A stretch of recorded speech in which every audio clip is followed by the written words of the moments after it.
Les gens viennent à l'église. Pour devenir quoi? Frère Banamede, devenir de meilleurs gens, de meilleurs chrétiens, de meilleurs citoyens, des citoyens corrects. Ces gens-là sont des gens honnêtes, sont des gens intègres, ce sont des gens qui n'ont pas de problème. Mais quelle est la réputation qu'on a, que toi tu as? Demain vous allez les trouver devant les parquets. Maintenant, vous êtes arrivé au niveau de Conseil d'État, au niveau du Conseil d'État. Maintenant, on a conclu ici, suivez, acte, donc à la fin, parce que ils ont, dans leur plainte, on a attaqué l'arrêté que nous avons eu, que vous bénéficiez, vous les églises, du message. Maintenant, on veut que ça soit suspendu pour un temps, soit disant que ils sont empêchés de se réunir. Jusqu'ici, qui les a inquiétés? Nous les avons demandé de venir prendre même cet acte ici pour qu'il puisse fonctionner. Oh, voilà, ceux qui dirigent ne sont pas compétents. Maintenant, vous avez parlé, vous avez accusé la République, vous avez accusé le ministère de la Justice, et vous m'avez inclus là-bas que j'ai induit le ministère de la Justice en erreur. Nous avons voulu aussi, avec nos avocats, qu'ils interviennent un peu comme, on les appelle ici, les intervenants volontaires. Vous avez siégé, les juges étaient là, vous avez montré vos raisons. Nos intervenants devaient aussi intervenir.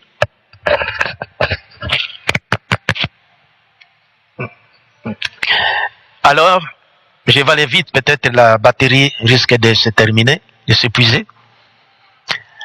On a comparu. Maintenant, voici la conclusion. Je vous fais la lecture. Acte de notification d'une ordonnance rendue en référé liberté. Quand ça devient ordonnance, ce n'est plus arrêté, hein? C'est à un niveau élevé maintenant. L'an 2024, j'aimerais que vous aussi, je reviens toujours, Église des Réveils, suivez bien. Ils ne se sont pas arrêtés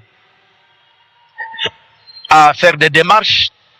Nous avons eu, ils ont déposé leur assemblée générale, les rapports, nous sommes venus les rapports, on a créé les notes parce que c'était des personnes qualifiées qui devaient bien conduire les ASMTF. Ils ne se sont pas arrêtés là. On est allé pour attaquer.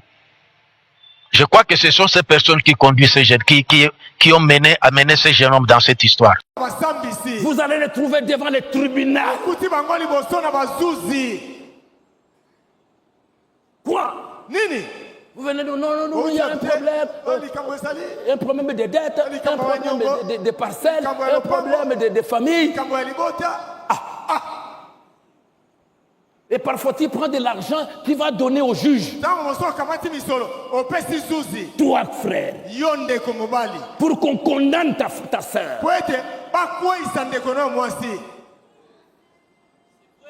Entre-temps, frère Banamde, Paul dit aux Corinthiens, mais vous vraiment, vous n'êtes pas des gens sages, vous. Vous parlez toujours de ministère, de dons et tout ça, mais des petits problèmes comme ça au milieu de vous. Vous n'êtes pas capable de les traiter. Lorsque quelqu'un d'entre vous est indifférent, ose-t-il plaider devant les injustes et non devant le saint? Ne savez-vous pas que le sang jugera le monde? Et c'est par vous que le monde est jugé. Si c'est par vous que le monde est jugé, êtes-vous indigne de rendre le moindre jugement? Ne savez-vous pas que nous ne jugerons même les anges? Si vous avez donc des différends pour les choses de cette vie, ce sont des gens dont l'Église ne fait aucun cas que vous prenez pour juge.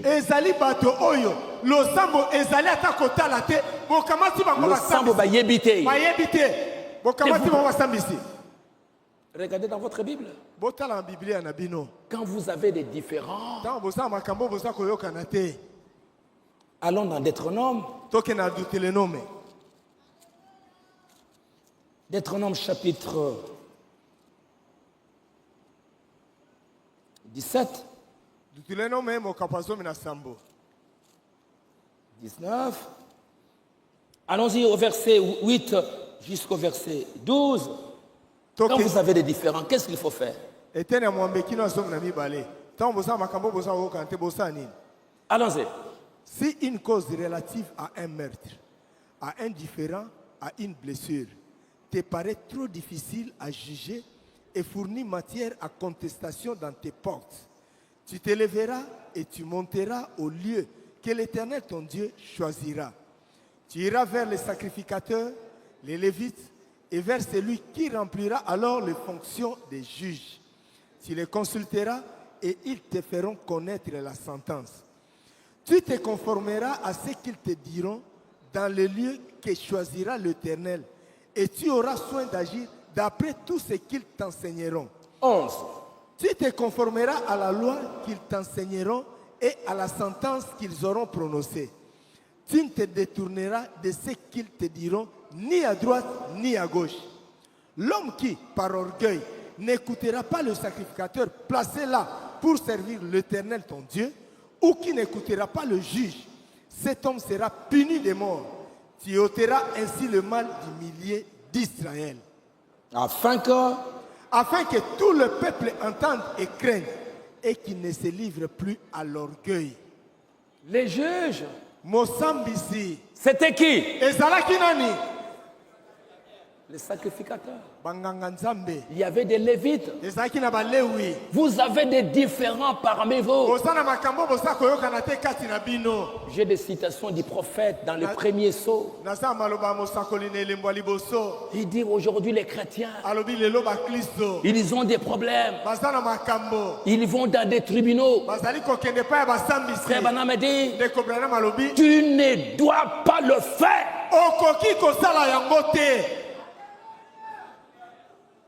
Au milieu de vous, il n'y a pas de frères qui sont des anciens.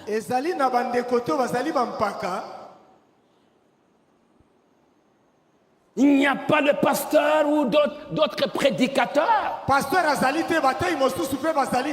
pour juger les petites affaires de ce monde. Et voilà comment les chrétiens, quand ils ont rétrogradé, quand ils sont devenus pires, c'est Paul qui parle aux Corinthiens, à qui il dit quand vous vous assemblez, vous ne devenez pas meilleur. Je ne vous félicite pas.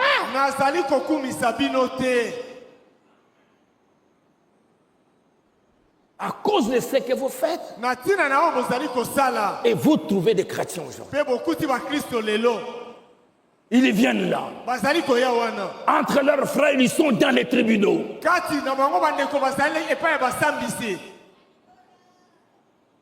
Vous devez rester à la maison. Parce que vous ne venez rien donner ici. Vous amenez la malédiction. Au lieu qu'il y ait des gens qui sont prêts pour que quand ils prient, Dieu exauce. Mais à cause de tout ce tralala, Dieu ne peut pas répondre. Dieu ne peut pas écouter.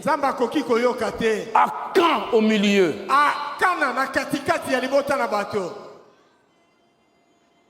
Vous avez des problèmes. L'homme et la femme. Frère Branham dit, fais de nous tous des meilleurs chrétiens, plus aptes à ton service pour cette année qui vient. Dans le message qui est votre lumière, le prophète de Dieu dit que notre lumière luise. Les chrétiens sont la lumière du monde. Les chrétiens sont les sels de la terre. Frère Branham dit, Dieu aidant, nous allons dire quelque chose qui va nous édifier, qui va nous aider nous tous sur comment nous pouvons mieux agir, mener une vie meilleure. Et je suis sûr que c'est pour cela que nous sommes tous ici. C'est pour recevoir la correction et savoir ce que nous pouvons faire pour devenir de meilleurs chrétiens. Suivez maintenant.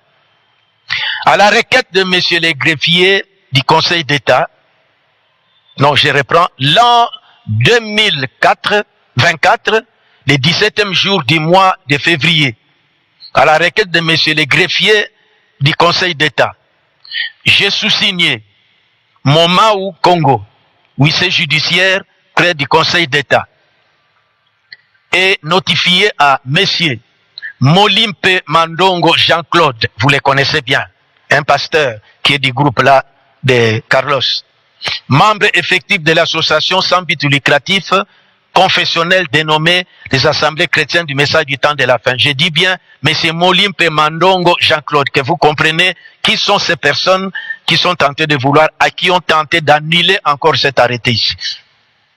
Résident au numéro 2, avenue Mopepe, quartier Mbinza Pigeon, commune de Ngaliema, ville de Kinshasa, République démocratique du Congo.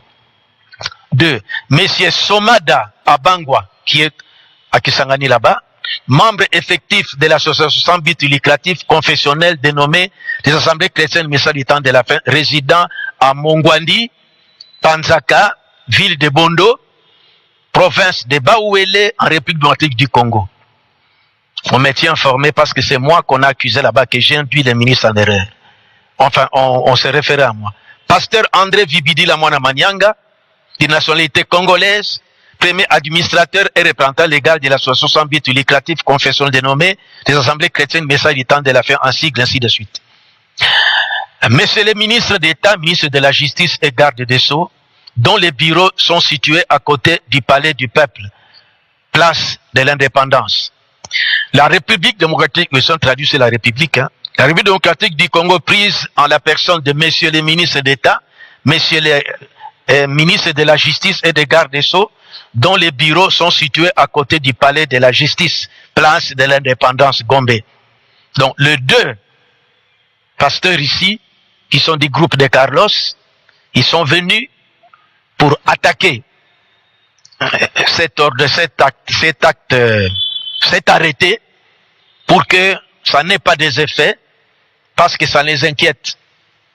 Celui-ci, Somada est à Kisangani. Bon, je ne vais pas entrer là, je lis. Et puis moi, on m'attaque aussi moi parce que j'ai induit le ministre en erreur. Donc, il fallait que cet arrêté soit abrogé. L'ordonnance rendue par les juges des référés du Conseil d'État, siégeant en chambre du Conseil en référé liberté, en date du 6 février 2025, cette année ici, sous ROR 1100, en cause, Monsieur Molipe Mandongo Jean-Claude et consorts, en sigle, contre la République démocratique du Congo et consorts. Ils sont allés, la République démocratique du Congo a octroyé l'ordonnance, elle a arrêté pour les empêcher. Je crois au message. Je crois en Dieu. Je crois à la parole de Dieu. Il y a un auteur de la parole. La parole de Dieu a son auteur qui connaît réellement la parole et qui sait si telle personne croit à cette parole-là. Et pour que Dieu puisse vous donner une assurance que vous croyez à sa parole, il doit confirmer votre foi. Oh Église, tu es appelé. C'est très bien. L'appel est individuel. Il n'y a pas un appel collectif. L'appel, c'est toi qui es appelé. Et c'est toi qui dois être sûr que Dieu a confirmé ta foi. Et tu vas donner témoignage aux autres que réellement je crois parce que Dieu a confirmé ma foi. Ce n'est pas l'église qui confirme la foi, ce n'est pas le pasteur qui confirme la foi, c'est Dieu qui confirme la foi. Oh alléluia. C'est pourquoi frères et sœurs, l'affaire du salut, ce n'est pas une affaire de groupe.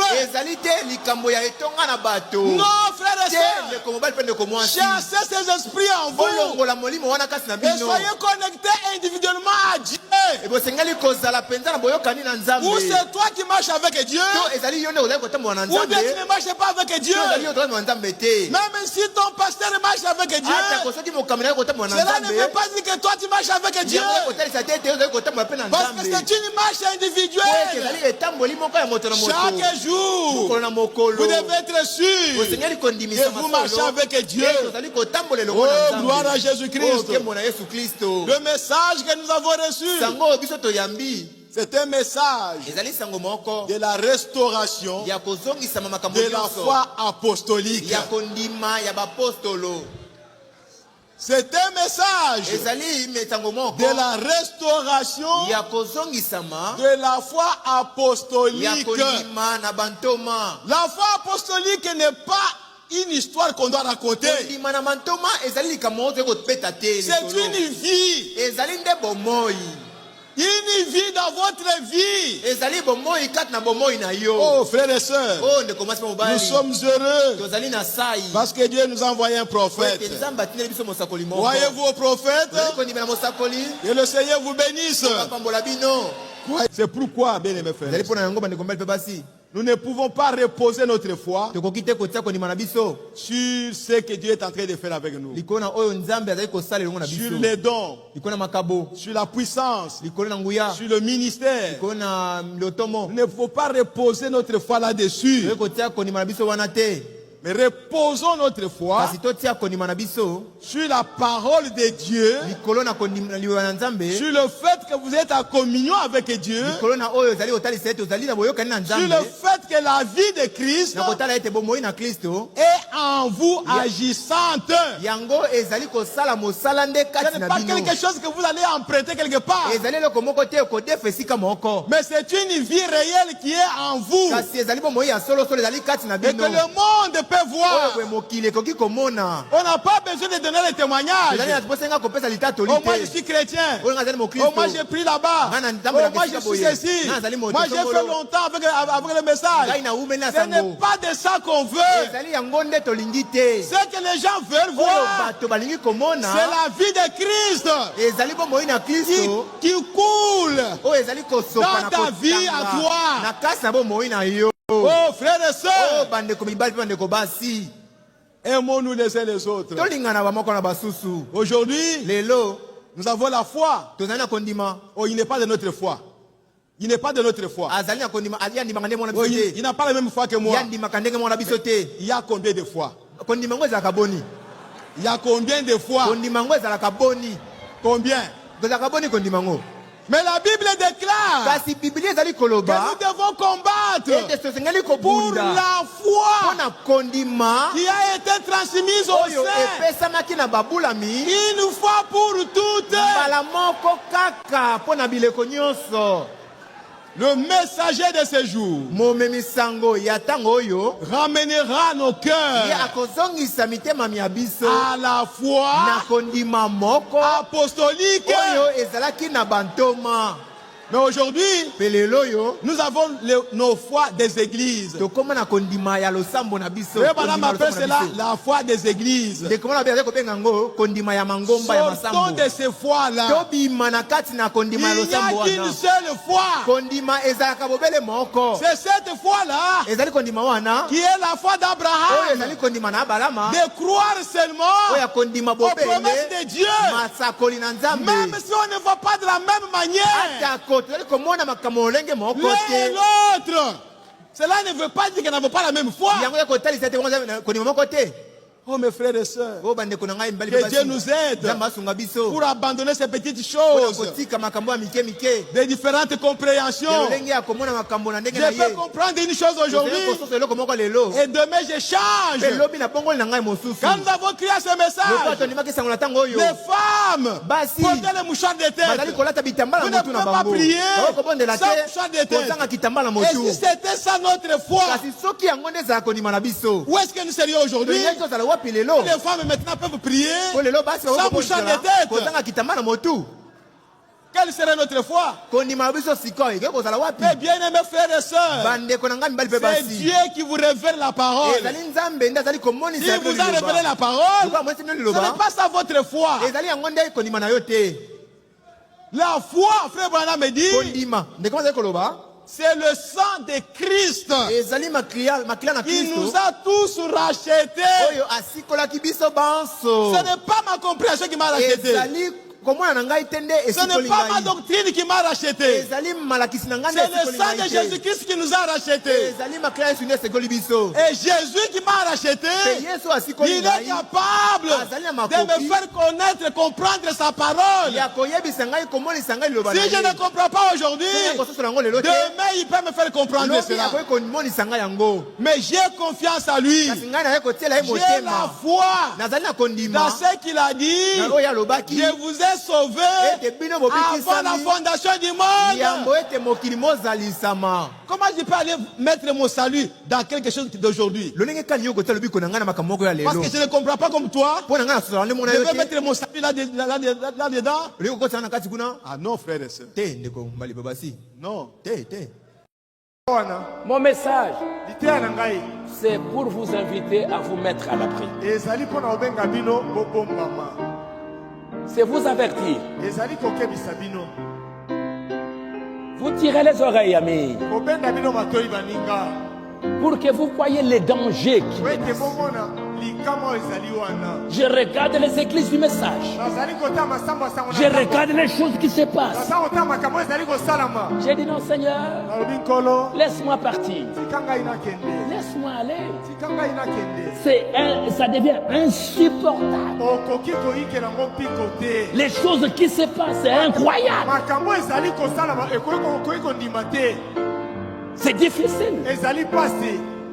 On va regarder, on va apprécier. Mais au fond là-bas,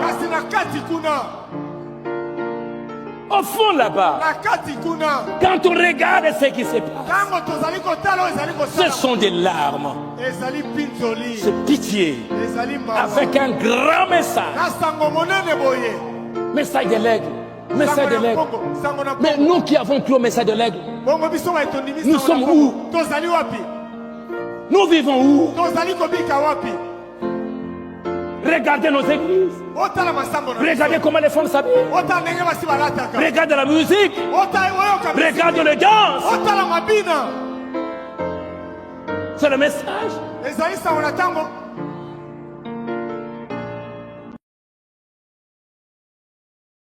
Frère, pincez votre âme, pour ainsi dire, en priant et dites, Seigneur Jésus, examine-moi bien, que je fasse l'inventaire ce soir, avant d'aller au lit, pour voir ce qui ne va pas chez moi. Ça fait des années que je professe et je ne vois pas ces choses dont Jésus a parlé. Qu'il serait avec moi et que ces choses se produiraient. Je ne vois pas ces choses. Qu'est-ce qu'il y a, Seigneur Jésus? Soyez honnête, soyez sincère. Venez lui parler comme si vous étiez face à face avec un frère. Il vous le révélera, il vous le dira. Déchirez votre âme et là, déposez-la. Dites, Seigneur Jésus, si cela me coûte ma famille, si cela me coûte la vie, si cela me coûte mon emploi, si cela me coûte mon statut de membre, si cela me coûte mon prestige dans la ville, je prendrai le chemin avec le petit nombre des méprisés qui appartiennent au Seigneur. Maintenant, souvenez-vous, Jésus a dit, étroite est la porte, resserrez le chemin, et il n'y en aura que peu qui les trouveront. Car spacieux est le chemin qui mène à la